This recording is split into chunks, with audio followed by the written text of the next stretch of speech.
Hey, be sure to stay tuned to Real Value this week on Facebook at 1 p.m. on Fridays, YouTube 1 p.m. on Mondays. You're going to be blown away. We've got Chris DiSanto from Sioux Empire Home Inspections with us today. You're going to learn a lot.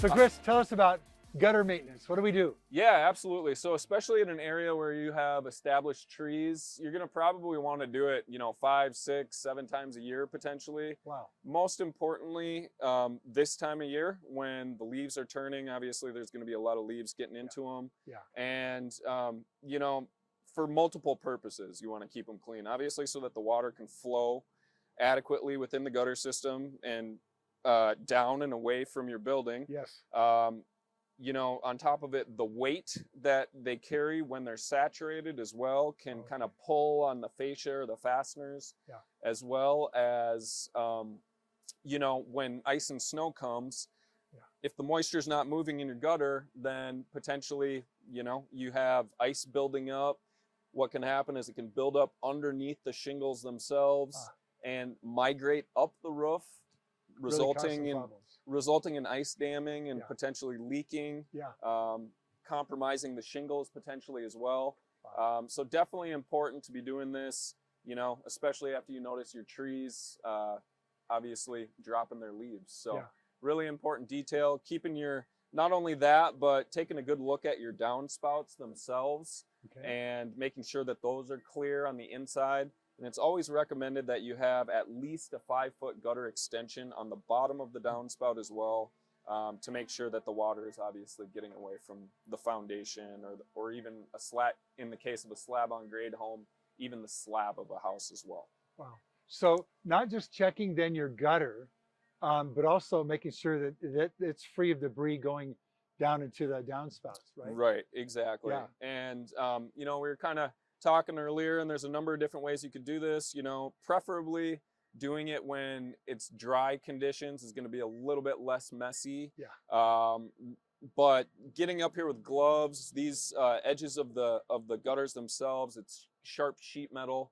So having some gloves on, obviously you don't want to be digging through the muck really either with your bare hands.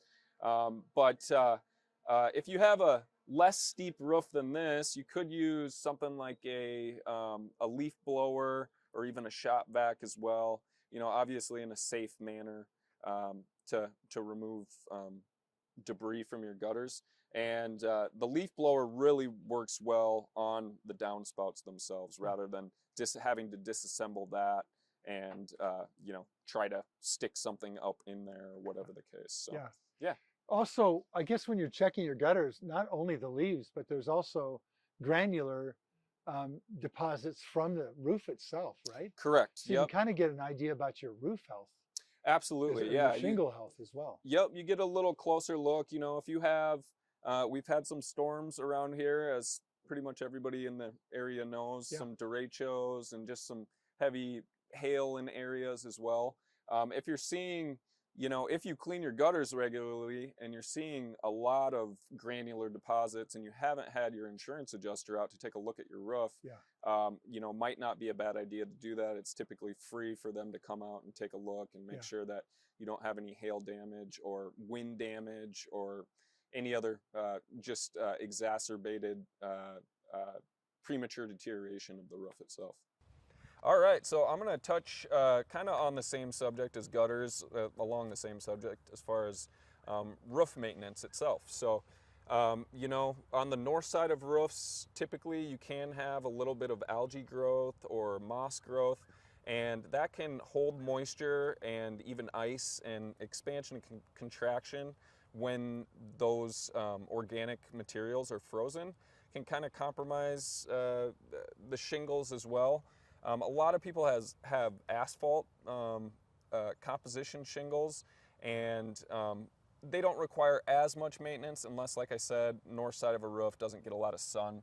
But cedar shake roof, if you have those, they do have somewhat maintenance schedules to them. Typically every 8, 9, 10 years, you want to have them treated.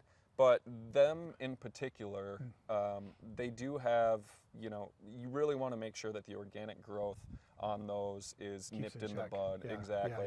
Yeah. Leaves, debris can find themselves between the keyways, which can hold moisture and lead to, just unnecessary premature deteration, wood rot, and things like that. Yeah. So, also on the subject, keeping your trees trimmed as well. So, if you have branches that are overhanging the roof too close, especially in the winter when we're getting ice and snow, it can accumulate on the branches. It then can rest on the roof, and obviously the wind blows pretty good around here. Yeah. It starts rubbing, Right. and then before you know it, potentially leaking or damaged shingles as well. So keeping your trees trimmed back adequately is a smart thing to do, especially in the fall. Yeah, cool. So, well, and also just with that, Chris, I've noticed that the birds are kind of like doing their hunting and gathering, and woodpeckers from time to time can be a problem with wood trim on a home.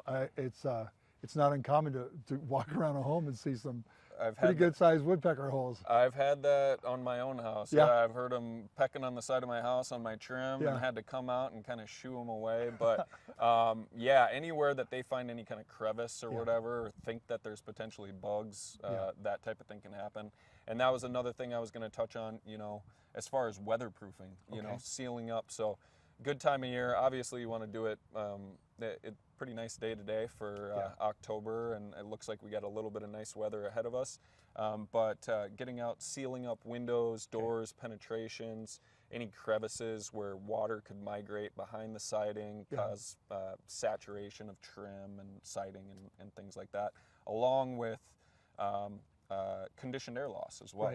So making sure that there's not, that's going to help with draftiness of your windows and just, overall insulation value of your house as well. We notice from time to time mouse dropping here and there, right? Yep. So those places that mice can get in around pipes that are going through those penetrations you were talking about, if you've got pipes coming from the inside of your house to the outside, silicone, is that what you'd use around those? Yeah, there's a number of different good caulking materials out there. I always tell people, do your research. There's a lot of reviews online these days, and there's better ones than others. Don't cheap out on that stuff. It's not necessarily expensive anyway, but find some contractor grade stuff. Tip for that, to make a caulking job look good, essentially to make it professional looking, painter's tape on the line, on the crevice that you want. Maybe a rubber glove, put down a bead of caulk, smooth it in with your finger, and then pull the tape immediately after, and it's going to look pretty clean rather than, I've seen a lot of pretty sloppy jobs, and that can actually sometimes allow for water to accumulate on the top side of, little bumps and whatnot. When you start and stop caulk, it's that sometimes if it's not right, it'll create an area. Yep. It's just amazing how it will find a way. Yeah, it will find a way. It's so crazy. What about also I would guess door sweeps, maybe even under a roll-up door. There's a rubber. Yep, weather stripping along the bottom side of garage doors. Exterior doors as well. And a mouse essentially needs like a nickel-sized hole to exploit, a crevice or whatever, get into a house. Sealing up those spots, checking your weather stripping on your garage doors, your exterior doors as well. It's going to help with your energy bills, the comfortability of your house as well, not having drafty doors. Yeah. And then, as you said, critters trying to find their way in. They're looking for any kind of salvation from a South Dakota winter that they can get. Yeah. Be sure to stay tuned next time for more tips from Chris.